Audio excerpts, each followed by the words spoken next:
Hello, everybody. This is Jason from Con+3, and I'm here with Mark, aka Wit, who is sponsoring us with the Dice Machine and his fantastic-looking system, the Black Code. But what I wanted to just touch upon a little bit first is your background, because I know that you've done a lot of freelance work. 20 years odd, isn't it? You've done freelancing for a very long time.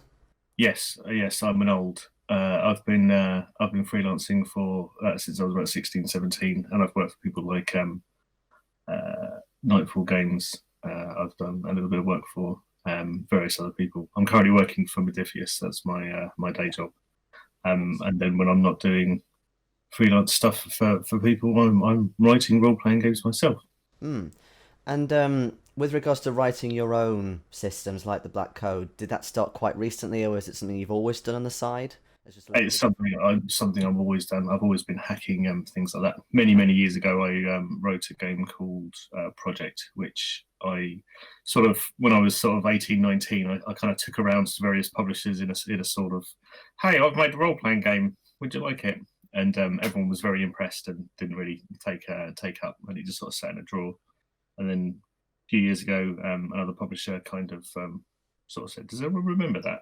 And we sort of slapped the D6 system on it and kind of came out, and four people bought it. So, Okay.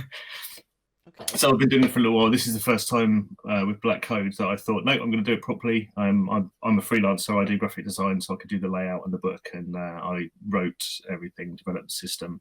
The only thing I didn't do was the artwork, which was done by Dan Morrison or Dark Mechanic, who's famous for the Agents and the Mechatron expansion for Ah, okay. Mutant Year Zero. But yeah, his art style is really nice, and I managed to get him cheap. Hmm. With something like that, with because you're able to do things like the layout yourself, I imagine in some ways that's really good because you can maybe come up with a design or general concept first before the nitty-gritty of writing. Or are you somebody who prefers to actually just do the writing and the text first before doing layouts, so more conventional? I'm a very visual thinker, so the first thing that came was the character sheet. Once that was put together, then I kind of developed the style sort of around that really. And like for the next book, I've done the cover first. So I need to have those kind of visual elements that kind of inspire me to actually do the difficult part for me, which is the writing. Yeah. And with Black Code, which from what I know, obviously it's very dystopian, bit of cyberpunk in there. Do you get a lot of visual ideas from, outside, things you've seen, or is it Yeah. kind of more conjured in your head? A lot of stuff comes from I like to sort of feed things into my brain constantly. So I've been listening to a lot of specific music. You notice in the back of Black Code, there's a couple of soundtracks which are basically All right. music that I listened to while I was putting it together.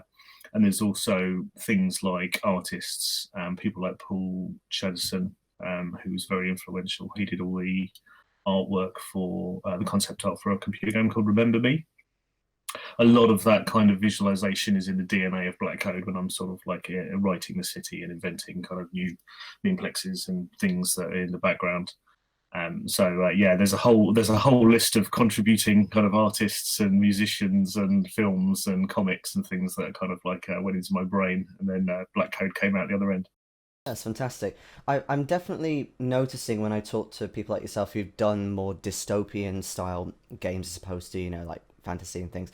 It's a lot of inspiration comes from literally everywhere as opposed to maybe one or two sources. That's really good, and especially with your music and your external art and things.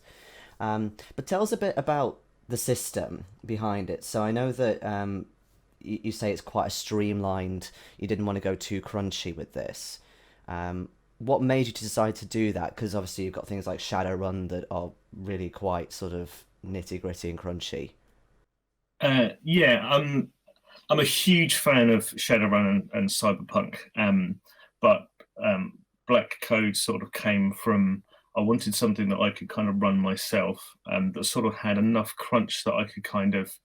I hate playing games that have a sort of amorphous, no hooks to hang your character on, So I needed to have things like, if if I'm better than that guy, I need to know how much better I am, and I need to know if I'm good at something and bad at something and that kind of thing. But I wanted something that was light enough that you didn't need to roll buckets of dice, or you need a degree in order to kind of keep track of all of kind of like your stats and abilities.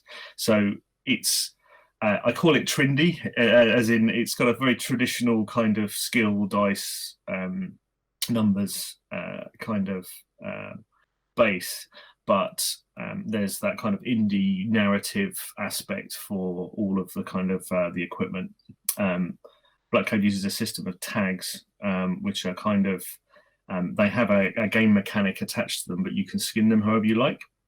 So your character can basically look and feel exactly how you want, whether it's someone from modern media or your traditional sort of cyberpunk type character.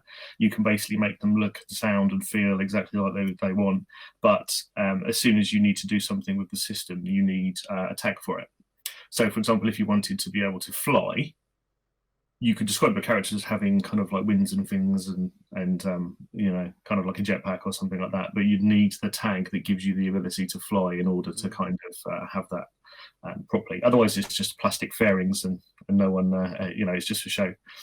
I wanted something that was kind of like simple, has a fairly unique dice mechanic. I think I've never seen it before. Doesn't have huge pools of dice, a nice tight probability curve, but it favors the players, so you succeed more than you fail.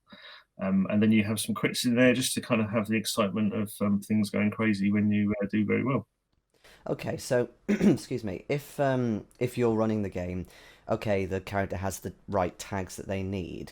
How does the challenge rating, as it were, come in? If I was to use that loosely, how do you referee that as a GM? Yeah, so basically, the skill mechanic is skills run from 1 to 4.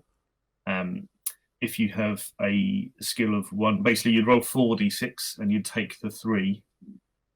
Whether if you have no skill, you take the 3 lowest. If you have a skill of 1, you take 1 high die and then 2 low dice. If you have a skill of 2, you take 2 high dice, 2 low dice. If you have a skill of 4, you'll roll 4, take 3, but you'll get an automatic crit. So and the difficulties are 10, 12, 14, 16, 18, and for everything above a 10 you basically get extra kind of like effects. So there's like 4 or 5 different kind of levels of goodness. Some systems are kind of like, they're very, very cool, but as a GM you're sort of like, okay, 3 degrees of success, more than 4 degrees of success, what does that mean? So I've kind of broken it down into very specific kind of levels. As soon as, and if someone rolls like 18, well, it's the best thing that's ever happened, well done sir, you win. I like giving players the opportunity to kind of shine rather than just have that sort of being ground away by fail. Oh, I succeeded, that kind of thing. The system's techie enough to make your decisions matter. It matters what kind, if you have a big gun or a small gun, or if you're doing this or doing that. But it's also light enough that as an old, I don't get confused with all sorts of things. I'm trying to think what other interesting about the system. Initiative is a resource. Right. So some things give you more initiative whenever you do crits and things like that, and some attacks will remove the initiative of the bad guys, and if they fall off the bottom of the track, then they basically lose their go. So you can build characters that are very, very fast and strike first, or you can build characters that are designed to go last but hit heavy. But whenever they do good stuff, they slowly speed up over time, that kind of thing. So there's a whole load of meat for your munchkins if you really out there. A couple of people in my demo groups are your traditional kind of gun bunny munchkins, and they after a few weeks of playtesting, they kind of came and said, "Yeah, it's pretty good, nothing wrong with it." Which is the highest praise that I could ever expect from my group. So, if you're that way inclined, it's very good. Whereas if you're more of a sort of narrative player, there's a whole load of stuff in the background that you will absolutely love. So, people seem to like it so far. So I'm actually quite chuffed with the response. Good. And you also have, I believe, a campaign book coming out very shortly. Yes, that's right. The Rise of Taurus is sort of like a big campaign book. And the idea is it advances the timeline from the for the NPCs and kind of groups that were introduced in the main rulebook. And it's a campaign that basically everything runs in 1 or 2 sessions. It starts off at kind of like low level. You're very very new contractors if you want to be, and then it runs to a big fight at the end, and sort of advances the timeline along. I don't want to say too much because there's secret squirrel stuff in there. So it's I like sort of backgrounds that kind of they do things with the NPCs that you've been introduced to and the organisations and things like that. So yeah, I'm quite looking forward to getting the Rise of Taurus out, because it means that I can talk to people about all the secret stuff that no one knows about the background yet. No, of course. But yeah, you mentioned about sort of NPCs that characters meet, that you seem to imply that they almost kind of either give them information at least or give them almost a mission to do. Is that right? Is that a kind of a format that you use in this game? Yes, in fact, as the campaign kind of works, there are various different corplexes and meanplexes in the Black Coat background. So the corplexes are kind of like the evil corporations, and then the meanplexes are kind of like social groups, gangs. We would be in the game a meanplex, for example. And as the campaign goes on, you can kind of build relationships with these different organizations, and that kind of like affects how the end of the campaign kind of like turns out. Because it may be the fact that you sort of don't get on with one corplex, but you do get on with another, and then that will kind of like change the ending. Okay. I like cyberpunk games that follow the kind of there's some core tenets of cyberpunk that people sort of tend to forget, and one of them is, I think, that kind of friendship and trust is more valuable than actual money. Everyone needs their friends and contacts and things like that in order to sort of like succeed. Relationships are very very important. There's no, if you don't have trust with that person that you're buying or selling things to, things could go very very bad for you, because if people just take the money from the corporations, then you're in trouble, aren't you? Yeah, there's a lot of characters that are in the main rulebook are sort of like they're the guys that do the little talking in the box outs that kind of like give you the color of the background. They are NPCs that you can actually meet in the campaign that you can build relationships with going forward. Okay. And you mentioned as well, you talk quite a lot about transhumanism as an element in the game, which again is a little bit different from some of the other cyberpunk type games I've seen. Although you can sometimes get like cybernetic upgrades and so on. I know that you say that it's quite a flexible thing, so you can put it in if you want or if you don't want to. But how does that implement into your world exactly? Oh, completely. One of the things, one of the reasons why I did Black Code was I found Cyberpunk and Shadowrun were blunt toolkits for things like transhumanism and that kind of stuff. I hate the idea of humanity as a mechanic. The more you change your body, the less human you become, I think, is a ridiculous concept. I have glasses, for example. They make they're great. It doesn't turn me into a psychopath, I hope. So what I wanted to do with Black Code was to make it as free as possible to design the kind of character that you want. There are slight limits in the fact that you have to choose between a biological frame, as they're called in Black Code, a mechanical frame, or a hybrid, which takes elements from both of them. But if you want to be a giant 6 foot tall anthropomorphic werewolf, then you can be. It's literally, you're a bioframe. If you want to be a strong werewolf, then you may need a tag to kind of give you some extra strength. Or if you wanted to be able to transform, once again, that's another tag. But you can basically be who or whatever you want to be. That's literally the whole point of having that kind of technology, really. There are socio-economic ramifications to transhumanism, which is where the different ecologies in Black Code come from. So the temple is a place that believes that technology is holy, and the majority of the people that live there have mech frames, whereas the hive is more of a biopunk. Everyone there is biological, and they believe that kind of like upgrading humanity on a genetic level will advance them, and how these different societies, the relationships between them, and how they kind of deal with each other, that's the core tenet of how Black Code kind of works. So everyone can be transhuman. That's the easy part. It's deciding which one of those methods or factions is going to be the one that everyone goes to as we ascend to the future.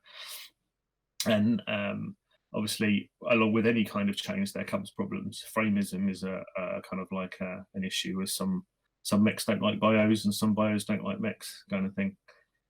So I wanted a lot of detail where characters can kind of play through those kind of growing pains that humanity would have when we can change ourselves and completely. You know, if you're a completely mechanical person, how do you have children? And these are sort of things that I've tried to come up with solutions for, or at least the ability to tell interesting stories about them. Awesome. And just as a kind of a last question to add on to that, if you were in your own world, what would you look like? Ooh, that's because it's kind of like, would it be a character of me now, or would it be I would try and improve myself and change myself to be whatever I want to be? I don't know. I'd probably be kind of like a giant porcupine man. I think that's probably my way forward. I think I'd definitely go for something biological rather than artificial. Okay, but something with huge spikes on its back. Yeah, exactly. I'm scared. Leave me alone. Brilliant. Well, thanks very much for taking the time to talk to me today, and thank you for sponsoring us for the con this year. No problem at all. Hi, I'm Mark Whittington, better known as Wit from DiceMachine.com. It's very, very important that you donate to this charity. Role-playing games as an educational tool is a thing that I believe in for many, many years, and I think these kids deserve as much help as we can get them. So please donate. I know you've got money in your pocket. Get out.